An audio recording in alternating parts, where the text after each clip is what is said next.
ಒಂದು ಕಾಲ್ಪನಿಕ ಕತೆ. ಇದನ್ನು ನೀವು ಎಂಜಾಯ್ ಮಾಡಬೇಕು ಅಂದರೆ ಈ ಕಥೆಯನ್ನು ಓದುತ್ತಾ ಊಹೆ ಮಾಡಿಕೊಳ್ಳಿ. ನಮಸ್ಕಾರ ಸ್ನೇಹಿತರೆ, ಬನ್ನಿ ಕತೆ ಶುರು ಮಾಡೋಣ. ಸ್ವಾಮೀಜಿಯಿಂದ ಸೂಳೆ ತರ ಕೇಸಿಕೊಂಡ ಮ್ಯಾಚರ್ಡ್ ಅಮ್ಮ, ತಾಯಿ ಕಾಮುಕರಿಗೆ ರಸ ಸೊರೋದು ಪಕ್ಕ ಭಾಗ 1. ನನ್ನ ವಯಸ್ಸು 25, ಅವಿವಾಹಿತ. ನಾನು ಮುಂಬೈ ಬಳಿಯ ನಾಸಿಕ್ ಎಂಬ ಸಣ್ಣ ಪಟ್ಟಣದಲ್ಲಿ ಸಣ್ಣ ಕುಟುಂಬದೊಂದಿಗೆ ವಾಸಿಸುತ್ತಿದ್ದೇನೆ. ನನ್ನ ತಾಯಿ ಸ್ವಾತಿ 49 ಮತ್ತು ಗೃಹಿಣಿ. ನನ್ನ ತಂದೆ ಕಮಲೇಶ್ 56 ಮತ್ತು ಸರ್ಕಾರಿ ಸೇವೆಯಲ್ಲಿದ್ದಾರೆ. ನನ್ನ ಸಹೋದರಿ ದೀದಿ ಅದಿತಿಗೆ ಈಗ 29 ವರ್ಷ. ನಾನು ದೀದಿ ಕೆಲಸ ಮಾಡುತ್ತಿದ್ದೆವು. ನನ್ನ ತಾಯಿ ಸ್ವಾತಿ ವಿದ್ಯಾವಂತ ಮತ್ತು ಆಧುನಿಕ ಮಹಿಳೆ. ಮೂಢನಂಬಿಕೆಗಳಲ್ಲಿ ವಿಶ್ವಾಸವಿಡದೇ ಇರುವ ನನ್ನ ಅಮ್ಮ ಹೇಗೆ ಸ್ವಾಮಿಯನ್ನು ನಂಬಿದಳು ಎಂದು ನೀವು ಆಶ್ಚರ್ಯಪಡುತ್ತಿರಬಹುದು. ಇದು ಸುಮಾರು 1 ವರ್ಷದ ಹಿಂದೆಯೇ. ಆಗ ನನ್ನ ಸಹೋದರಿಗೆ 28 ವರ್ಷ. ಉತ್ತಮ ಶಿಕ್ಷಣದ ಹೊರತಾಗಿಯೂ ಅವಳು ಅವಿವಾಹಿತಳಾಗಿದ್ದಳು. ಅವಳು ಕಪ್ಪಾದ ಚರ್ಮದ ಟೋನ್ ಹೊಂದಿದ್ದರಿಂದ ಮತ್ತು ಹೆಚ್ಚಿನ ಪುರುಷರು ಇದನ್ನು ತಿರಸ್ಕರಿಸಿದ್ದರು. ಇದು ಅವಳನ್ನು ಖಿನ್ನತೆಗೆ ಒಳಪಡಿಸಿತು. ಈ ಬಾರಿ ಅಕ್ಕನನ್ನು ನೋಡಲು ಬಂದ 20ನೇ ವ್ಯಕ್ತಿಯು ಅವಳನ್ನು ತಿರಸ್ಕರಿಸಿದ ನಂತರ ಅದಿತಿ ನೇಣು ಹಾಕಿಕೊಳ್ಳಲು ಯತ್ನಿಸಿದಳು. ಅದು ಗೊತ್ತಾಗಿ ನನ್ನ ತಂದೆ ಕೋಣೆಯ ಬಾಗಿಲು ಒಡೆದು ಒಳನುಗ್ಗಿ ಅವಳನ್ನು ಉಳಿಸಿದರು. ಅಮ್ಮ ಅವಳನ್ನು ತುಂಬಾ ಪ್ರೀತಿಸುತ್ತಿದ್ದಳು ಮತ್ತು ಖಿನ್ನತೆಯಲ್ಲಿರುವಾಗ ಅವಳನ್ನು ನೋಡಿಕೋ ಶೂನ್ಯಡಿದ್ದಳು. ಹೀಗಿರುವಲ್ಲಿ ಮಗಳು ಅದಿತಿ ಆತ್ಮಹತ್ಯೆಗೆ ಹೊರಟಿದ್ದು ಕಂಡು ಅಮ್ಮನಿಗೆ ತಡೆಯಲಾರದ ಆಘಾತವಾಯಿತು. ಅಮ್ಮನೊಬ್ಬಳೇ ತಂಗಿಯಾದ ಲತಾ ಆಂಟಿಯಲ್ಲಿ ಏನು ಮಾಡುವುದು ಎಂದು ಫೋನಾಯಿಸಿ ಕೇಳಿದಳು. ನನ್ನ ಅಮ್ಮ ಮತ್ತು ಲತಾ ಆಂಟಿಯ ನಡುವೆ ಮಾಮೂಲಿ ಅಕ್ಕ ತಂಗಿಯರ ನಡುವಿನ ಅಸೂಯೆ ಇದ್ದಾರು. ಲತಾ ಆಂಟಿ ಮಾರ್ತಂಡ ಸ್ವಾಮಿಯೊಬ್ಬರು ಇದಕ್ಕೆ ಪರಿಹಾರ ಹೇಳಬಹುದು ಎಂದು ಸಲಹೆ ನೀಡಿದರು. ಯಾವಾಗಲೂ ತನ್ನ ಬಗ್ಗೆ ಅಸೂಯೆ ಕಾರುತ್ತಿದ್ದ ತನ್ನ ಸ್ವಂತ ತಂಗಿ ಲತಾ ಇಂದು ಇಂತಹ ಉತ್ತಮ ಸಲಹೆ ಹೇಗೆ ನೀಡಿದಳು ಎಂದು ಅಮ್ಮ ಆಶ್ಚರ್ಯಪಟ್ಟಳು. ಮಾರ್ತಂಡ ಸ್ವಾಮಿ ಓರ್ವ ಮಹಾನ್ ಸ್ವಾಮಿ. ಏನೂ ಪ್ರತಿಫಲ ಬಯಸದೆ ಸಮಸ್ಯೆ ಪರಿಹಾರ ಕೊಡುತ್ತಾರೆ. ಅಮ್ಮನೂ ಅಕ್ಕನೂ ಅಲ್ಲಿಗೆ ಒಂದು ಬಾರಿ ಭೇಟಿ ನೀಡಲಿ ಎಂದು ಚಿಕ್ಕಮ್ಮ ಲತಾ ಹೇಳಿದಳು. ಮೂಢನಂಬಿಕೆಗಳನ್ನು ವಿಶ್ವಾಸವೇ ಇಲ್ಲದ ಕಾರಣ ನನ್ನ ತಾಯಿ ಅಲ್ಲಿಗೆ ಹೋಗುವಲ್ಲಿ ಉಭಯ ಸಂಕಟದಲ್ಲಿದ್ದಳು. ಆದರೆ ನನ್ನ ಅಕ್ಕ ಫ್ಯಾನ್ನಿಂದ ನೇಣು ಹಾಕುವ ದೃಶ್ಯ ರಾತ್ರಿಯಿಡೀ ಅವಳನ್ನು ಕಾಡುತ್ತಿತ್ತು ಮತ್ತು ಇನ್ನೂ ಪುನಃ ಅಕ್ಕ ಆತ್ಮಹತ್ಯೆ ಮಾಡಲು ಪ್ರಯತ್ನಿಸಿದರೆ ಎಂಬ ಭಯದಿಂದ ಮರುದಿನ ಬೆಳಿಗ್ಗೆ ಈ ಸ್ವಾಮಿಯನ್ನು ಭೇಟಿ ಮಾಡಲು ನಿರ್ಧರಿಸಿದಳು. ನಾನು ಅವರೊಂದಿಗೆ ಬರುತ್ತೇನೆ ಎಂದೆ. ಆದರೆ ಅಮ್ಮ, ನಾನು ಕೆಲಸ ಬಿಟ್ಟು ಬರುವುದು ಬೇಡ, ನಾವಿಬ್ಬರೇ ಹೋಗುತ್ತೇವೆ, ಅಪ್ಪನಿಗೂ ವಿಷಯ ತಿಳಿಸುವುದು ಬೇಡ ಎಂದರು. ತಾಯಿ ಮತ್ತು ಅದಿತಿ ದೀದಿ ಬೆಳಿಗ್ಗೆ 11ಕ್ಕೆ ಸ್ವಾಮಿಯ ಭೇಟಿಯ ಹೋದವರು. ನಾನು ಕೆಲಸ ಬಿಟ್ಟು ಬಂದ ಮೇಲೂ ಮನೆಗೆ ಬಂದಿರಲಿಲ್ಲ.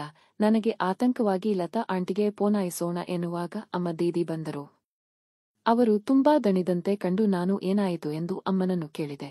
ಇಂದು ಮಾತಾಡಿ ವಿಷಯ ಎಲ್ಲಾ ತಿಳಿಸಿದೆವು, ನಾಳೆ ನೋಡೋಣ ಎಂದು ಸ್ವಾಮೀಜಿ ಹೇಳಿದ್ದಾರೆ ಎಂದು ಅಮ್ಮ ಹೇಳಿದರು.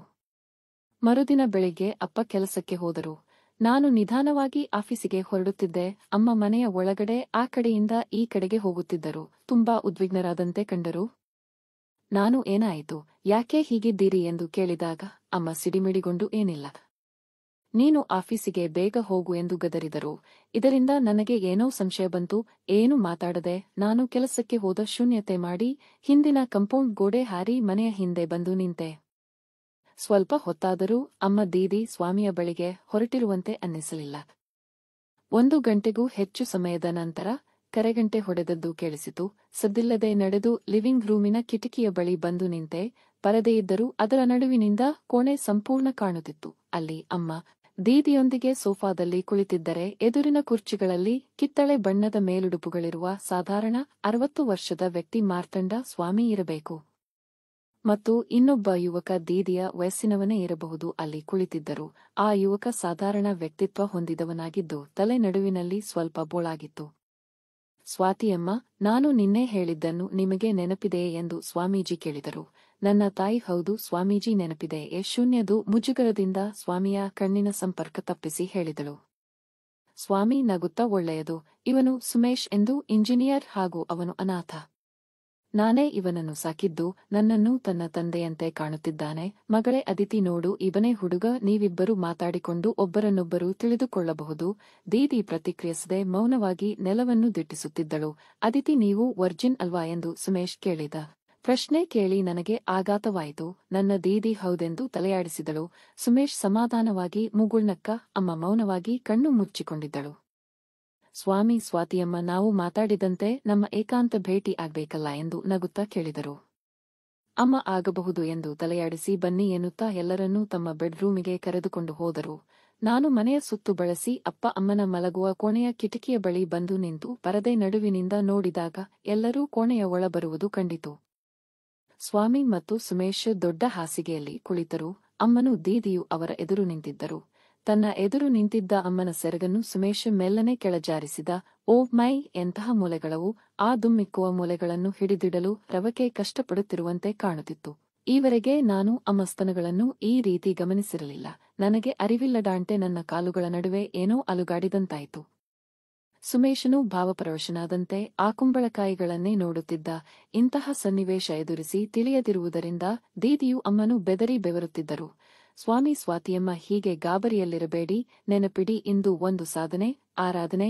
ಈ ಆಚರಣೆಯ ಸಮಯದಲ್ಲಿ ನೀವುಗಳು ಆತಂಕದಲ್ಲಿ ಹೆದರಿ ಸಂಪೂರ್ಣ ನಿಮ್ಮನ್ನು ನೀವೇ ಅರ್ಪಿಸಿಕೊಂಡು ಆಚರಿಸದಿದ್ದರೆ ನಿಮ್ಮ ಉದ್ದೇಶ ಈಡೇರುವುದಿಲ್ಲ.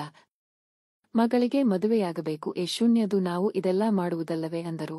ಅಮ್ಮ, ಆಯ್ತು ಸ್ವಾಮೀಜಿ, ನಾವು ಆತಂಕದಲ್ಲಿ ಸ್ವಲ್ಪ ಮುಜುಗರ ಆದಂತೆ ಅನ್ನಿಸಿತು. ನಾನು ಮಗಳು ಈ ತರ ಒಂದೇ ಕೋಣೆಯಲ್ಲಿ ಇರುವಾಗ ಸ್ವಲ್ಪ ಕಷ್ಟವಾಗುತ್ತಿದೆ ಅಷ್ಟೇ ಎಂದಳು. ಸ್ವಾಮಿ, ಹಾಗಿದ್ದರೆ ತಡವೇಕೆ? ಇಲ್ಲಿ ಬಾ ಅದಿತಿ ಎಂದು ಅಕ್ಕನನ್ನು ಅವಳ ಹೆಗಲು ಹಿಡಿದು ಕೆಳತಳ್ಳಿ ತನ್ನ ಕಾಲುಗಳನ್ನು ಅಗಲಿಸಿದರು. ಅರ್ಥ ಮಾಡಿಕೊಂಡ ದೀದಿ ಮೊಣಕಾಲುಗಳಲ್ಲಿ ಬಗ್ಗಿ ಕುಳಿತು ಸ್ವಾಮಿಯ ನಿಲುವಂಗಿಯನ್ನು ಓಪನ್ ಮಾಡಿ ಕಾಲುಗಳ ನಡುವೆ ಮುದುಡಿದ್ದ ತುಣ್ಣೆಯನ್ನು ತನ್ನ ಕೈಯಲ್ಲಿ ಹಿಡಿದು ಬಾಯಿ ಚೀಪಲಾರಂಭಿಸಿದಳು. ಇತ್ತ ಸುಮೇಶ್ ಅಮ್ಮನ ರವಕೆ ಮತ್ತು ಬ್ರಾವನ್ನು ಬಿಚ್ಚಿದ್ದ. ವಾ, ಪೊಗದಸ್ತಾದ ಕಲ್ಲಂಗಡಿ ಹಣ್ಣಿನಂತಿದ್ದ ಅಮ್ಮನ ಮೂಲೆಗಳು ಸುಂದರವಾಗಿ ಬೆಳಕಿನಲ್ಲೂ ಕಂಗೊಳಿಸುತ್ತಿದ್ದವು. ಸೈಜ್ 36 ಇರಬಹುದು ಎಂದು ಶೂನ್ಯಡ ನಾನು ಅಮ್ಮನ ಬೆತ್ತಲೆ ಸ್ತನಗಳನ್ನು ವಯಸ್ಸಿಗೆ ಬಂದ ಮೇಲೆ ಇದೇ ಮೊದಲ ಬಾರಿ ನೋಡುತ್ತಿರುವುದು. ತನ್ನಿಂದ ಚಿಕ್ಕ ವಯಸ್ಸಿನ ತರುಣನ ನೋಟಕ್ಕೆ ಅಮ್ಮನ ತೊಟ್ಟು ಅಗಲೇ ನಿಮಿರಿತು. ಅಮ್ಮ ಎಂದು ತಿಳಿಯದೆ ನಾನು ಆ ಅಮೃತ ಕಳಸ್ಕಗಳನ್ನು ನೋಡು ಗೂಟ ಗಟ್ಟಿಯಾಗುತ್ತಿತ್ತು.